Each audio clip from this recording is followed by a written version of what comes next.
वालेकुम नाज़रीन, मैं हूं आपकी होस्ट नेहा वैंस और आप देख रहे हैं CTFST न्यूज़। बख़ुसूसी प्रोग्राम सवाल तो ये है क्योंकि सवाल तो बनता है। इस टाइम मैं मौजूद हूँ CEO हेल्थ डिपार्टमेंट फैसलाबाद के ऑफ़िस में। तो आइए डॉक्टर असफंदयार से बात करते हैं कि उनका कैरियर जो है उन्होंने किस तरह से स्टार्ट किया और उन्होंने जो ये ओहदा संभाला वो कब संभाला और क्या इक़दामात उन्होंने हेल्थ इश्यूज़ के जो मुतल्लिक़ हैं फैसलाबाद में वो सॉल्व किए। तो आइए बात करते हैं। जी अस्सलाम वालेकुम सर। जी वालेकुम अस्सलाम। सर कैसे हैं आप? जी अल्हम्दुलिल्लाह, अल्लाह का शुक्र। सर आप मुझे ये बताइएगा कि आपने CEO हेल्थ डिपार्टमेंट का ओहदा फैसलाबाद में संभाला। इससे पहले भी आप मुख्तलिफ़ ओहदों पे अपॉइंट रहे हैं, लेकिन ये ओहदा आपने कब से संभाला? जी बतौर CEO हेल्थ फैसलाबाद मेरी तैनाती 8 मार्च को हुई थी। इससे कबल जो है मैं CEO हेल्थ भावल नगर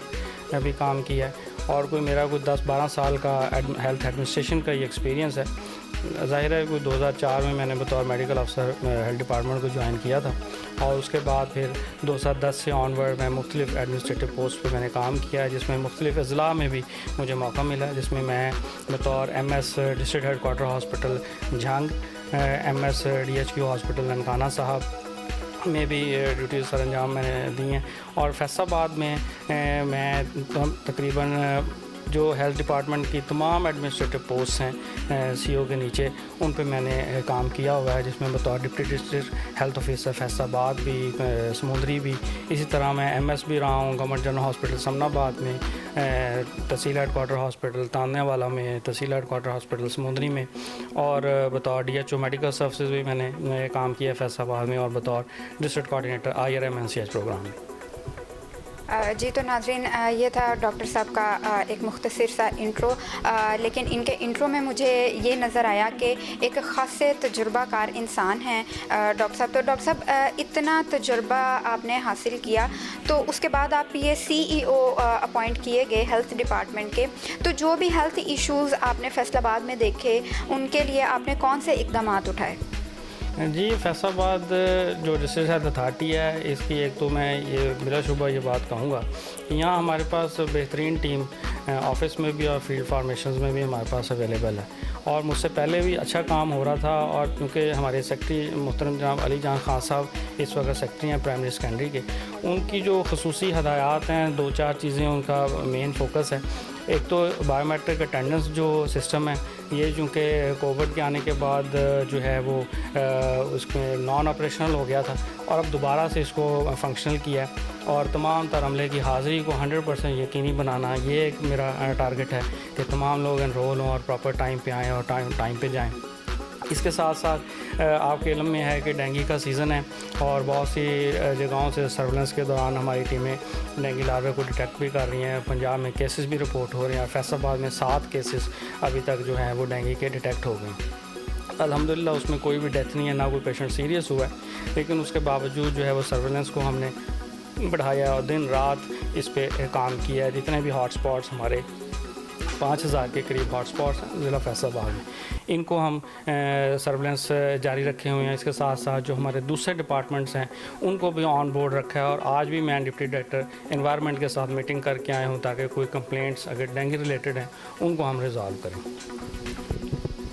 जी तो नाज़रीन, डॉक्टर साहब ने जिस तरह डेंगू का बताया, डॉक्टर साहब अब जिस तरह गर्मियां आ रही हैं, बच्चों को ये मलेरिया के भी इश्यूज़ होते हैं, मुख्तलिफ़ इश्यूज़ का गर्मियों में जो है वो सामना करना पड़ता है हमारी आवाम को, तो उसके लिए क्या इक़दामात आपने अरेंज किए हैं?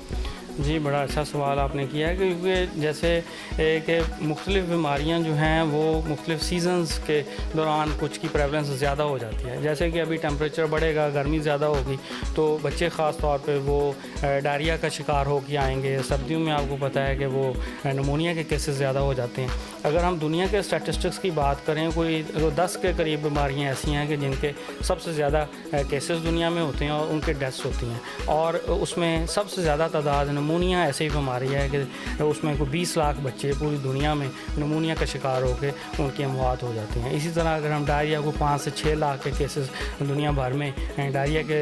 जो हैं डेथ्स का बायस बनते हैं। तो इसमें हमारा जो टारगेट यही है कि एक तो मेडिसिन्स की जो एसेंशियल मेडिसिन्स हैं इन बीमारियों को कवर करने के लिए वो हमारी तमाम हेल्थ फैसिलिटीज़ में अवेलेबल हों, और इसके साथ साथ जो डॉक्टर्स हैं वो भी और अमला हमारा दूसरा पैरामेडिक्स भी वो अस्पताल में आने वाले तमाम मरीज़ों को अच्छी तरह से डील करें, उनको प्रॉपर ट्रीटमेंट और इलाज किया जाए।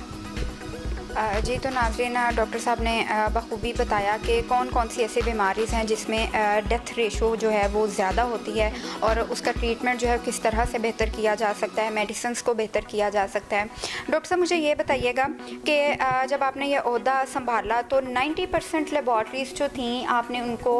सील कर दिया। वो शायद मेयार पे जो एक स्टैंडर्ड रूल है लेबॉर्ट्री का, उस मेयार पे शायद पूरा नहीं उतर रही थी,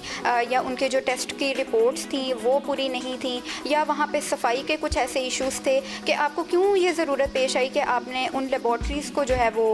सील कर दिया? नहीं, इसमें कि सिर्फ लेबॉर्ट्रीज़ को ही किया है ये ऐसा नहीं है, और 90% तो अभी हज़ारों की तादाद में लैब्स ज़िला फैसलाबाद में 88 लाख आबादी का ज़िला है, और यहाँ जो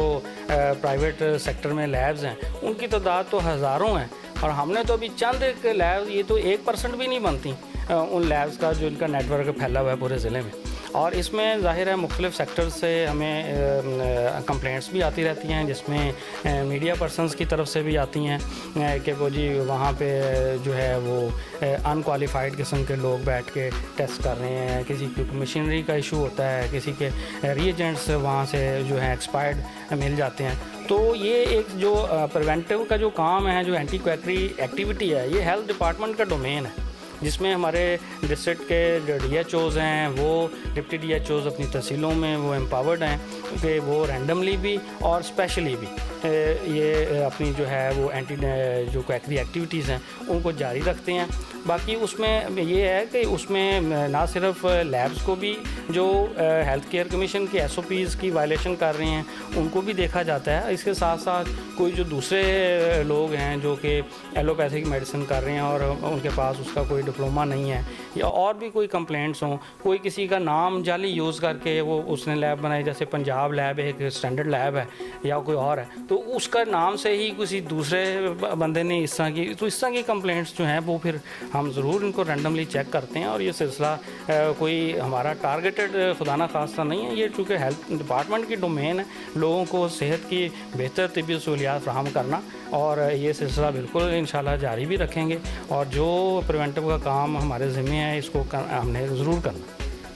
डॉक्टर साहब, जो आपके अंडर गवर्नमेंट हॉस्पिटल है उसकी भी आपने जो लैब है वो स्थित है, उस लैब में आपको क्या था कि वो सफाई का इशू था या अनक्वालिफाइड एम्प्लॉयज़ थे वहाँ पे, उस लैब में आपने क्यों, क्योंकि वो तो एक गवर्नमेंट का अदारा है, तो उसमें ऐसी क्या आपको शिकायत नज़र आई कि आपने उसको भी सील कर दिया? नहीं, वो चूँकि हमारे जो DHO मेडिकल सर्विसेज हैं डॉक्टर अताउल मुनम साहब, उन्होंने विज़िट किया था किसी इंक्वायरी के सिलसिले में, तो उसमें फिर चूँकि उन्होंने मौके पे देखा कि उनका जो रिकॉर्ड था वो प्रॉपरली मेंटेन नहीं था, कुछ और SOPs थे जिनकी वायलेशन हो रही थी, तो उस पर उनको फिर उन्होंने एक्शन उसके ख़िलाफ़ लिया। जी, तो नाज़रीन, डॉक्टर साहब ने बड़ा अच्छा कदम उठाया, क्योंकि जो ये लैब में टेस्ट होते हैं अगर उनका मेयार एक स्टैंडर्ड रूल के अकॉर्डिंग ना हो, टेस्ट में इश्यूज़ हों, तो लाखों लोगों की ज़िंदगियां जो हैं वो दाव पे लगी होती हैं सिर्फ एक लैब टेस्ट की वजह से। तो बहुत अच्छा डॉक्टर साहब आपने ये कदम उठाया, और ये बड़ा नेसेसरी था हमारी फैसलाबाद की आवाम के लिए ख़ास तौर पर। डॉक्टर साहब, मुझे ये बताइएगा कि पिछले दिनों ही CTFST न्यूज़ की टीम भी आपके साथ थी। आपने मदीना टाउन रीजन इकबाल नगर में एक मेडिसिन की जो फैक्ट्री है, जाली मेडिसिन जहाँ पे बनाई जा रही थी, आपके साथ DDO साकिब साहिब थे वहाँ पे, और ज़िशान साहब थे, ड्रग इंस्पेक्टर थे, और शबाज साहब थे आपके साथ। तो वो जो जाली मेडिसिन बन रही थी, लाखों लोगों की ज़िंदगियों के साथ वहाँ पे खेला जा रहा था, उस पर मज़ीद क्या कार्रवाई जो है वो देखने में आ रही है, और उसके लिए क्या हो सकता है मज़ीद? जी, उसमें एक तो उनके मौके के ऊपर सैंपल्स ज़ाहिर है लेके ड्रग टेस्टिंग लैब को भेजे गए हैं और उसके साथ साथ फॉर्म 5 के ऊपर उनके प्रेमिसेस को सील किया गया है ताकि वहाँ नई प्रोडक्शन ना हो सके। और चूँकि ये एक प्रोसेस होता है, इसमें जो है जितने भी इस तरह के केसेस हों जहाँ पे कोई जाली मेडिसिन है, कोई मिस ब्रांडेड है या कोई इस तरह की चीज़ हमें वायलेशन जो ड्रग एक्ट की नज़र आती है, वहाँ हमारा जो डिस्ट्रिक्ट क्वालिटी कंट्रोल बोर्ड है पूरे ज़िले में वो इस तरह के तमाम केसेस की हियरिंग करता है और उसकी मीटिंग कल 10 बजे चेयरमैनशिप जो है डीसी साहब के अंडर वहाँ पे होगी और उसमें कोई ये 50+ के करीब इस तरह के केसेस हैं मुख्तलिफ नौइयत के, जिसमें ये मैन्युफैक्चरिंग यूनिट्स भी शामिल हैं, कुछ और वायलेशंस के केसेस हैं। तो ज़िले भर के वो सारे डिस्कस होंगे और एज़ पर क्राइटेरिया जो वायलेशन होगी उसके मुताबिक उनके डिसीजन लिए जाएंगे। ये एक बड़ा ख़तरनाक काम है कि जाली मेडिसिन है उसकी मैन्युफैक्चरिंग हो रही है। ना जाने ये लोग क्यों लोगों की ज़िंदगी के साथ ही खेलते हैं। लेकिन जहां CEO डॉक्टर राना असवंद यार जैसे ओहदेदारान मौजूद हों तो इन चीज़ों पे ज़रूर काबू पाया जा सकता है और लोगों की ज़िंदगियां जो हैं वो बचाई जा सकती हैं। डॉक्टर साहब मुझे ये बताइएगा कि डॉक्टर उमर चट्ठा साहिब जो हैं मुख्तलिफ़ ज़राए से पता चलता है कि वो हमारे शहर के लिए और ये हेल्थ डिपार्टमेंट के लिए बाइसे बदनामी हैं और करप्शन में उनका जो हाथ है वो हमेशा से गर्म रहा है। तो आपके लिए भी, क्योंकि आप CEO हैं इस टाइम हेल्थ डिपार्टमेंट के, आपके लिए भी वो बाइसे बदनामी है, तो इस मामले पे ज़रा आप रोशनी डालेंगे? जी, अभी आपने मुझे पॉइंट आउट किया है। वैसे मेरी तैनाती के बाद आज तक मुझे किसी फोरम से उनकी कोई कंप्लेंट रिसीव नहीं हुई। बाकी जहाँ तक देखें, चूँकि वो डिप्टी डिस्ट्रिक्ट हेल्थ ऑफिसर हैं तहसील सदर के और इजाफी तौर पे हमने उन्हें इकबाल टाउन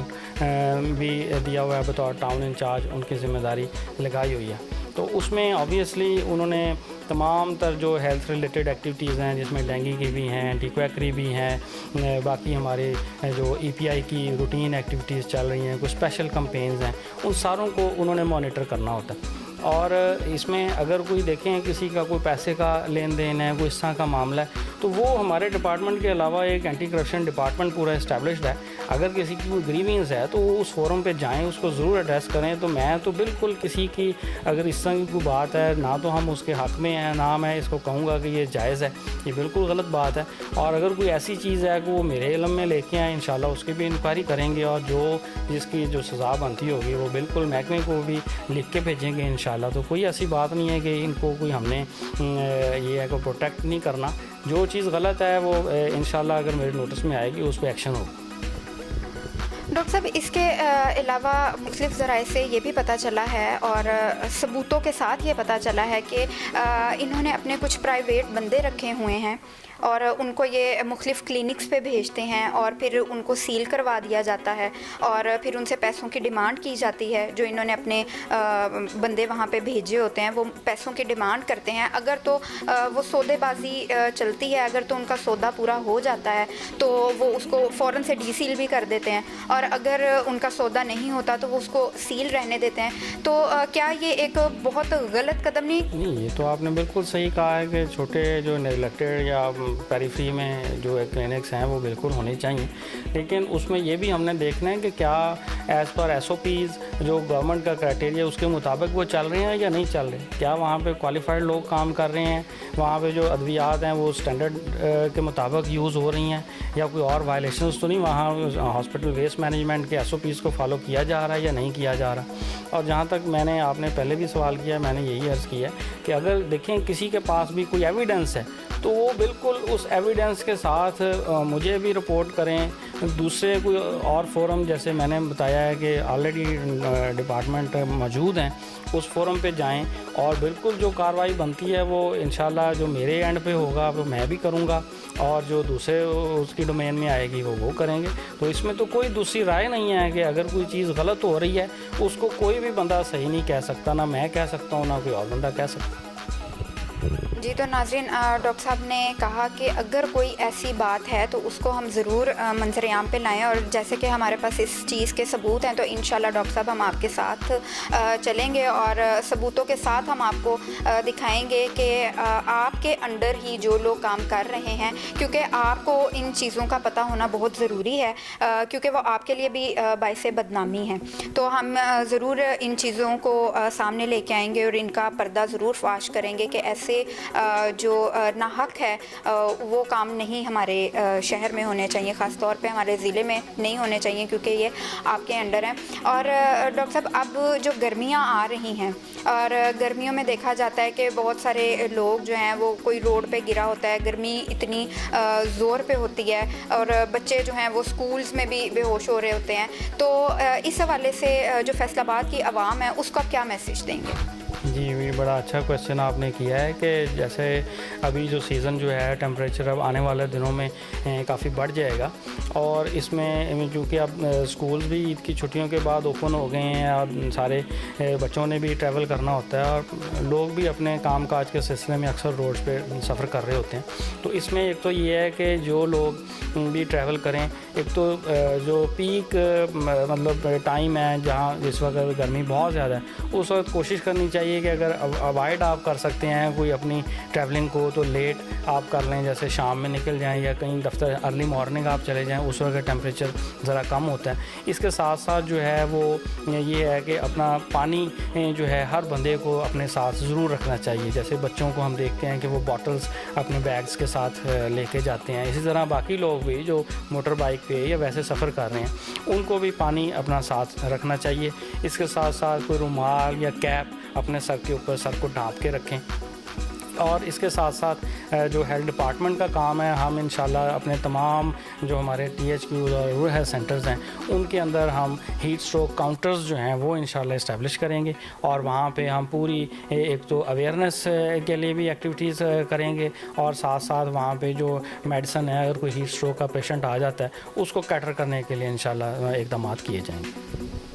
जी तो नाज़रीन, डॉक्टर साहब ने बखूबी बताया कि जैसे गर्मियों का सीज़न आने वाला है तो इसमें कौन कौन सी एहतियाती तदाबीर हैं जिनको इस्तेमाल किया जा सकता है। तो डॉक्टर साहब आपका बहुत शुक्रिया, आपने CTFST न्यूज़ को टाइम दिया। इसी के साथ साथ नाज़रीन मुझे दीजिए इजाज़त, मिलेंगे एक नए प्रोग्राम में नए मौजू के साथ, तब तक के लिए अल्लाह हाफ़िज़।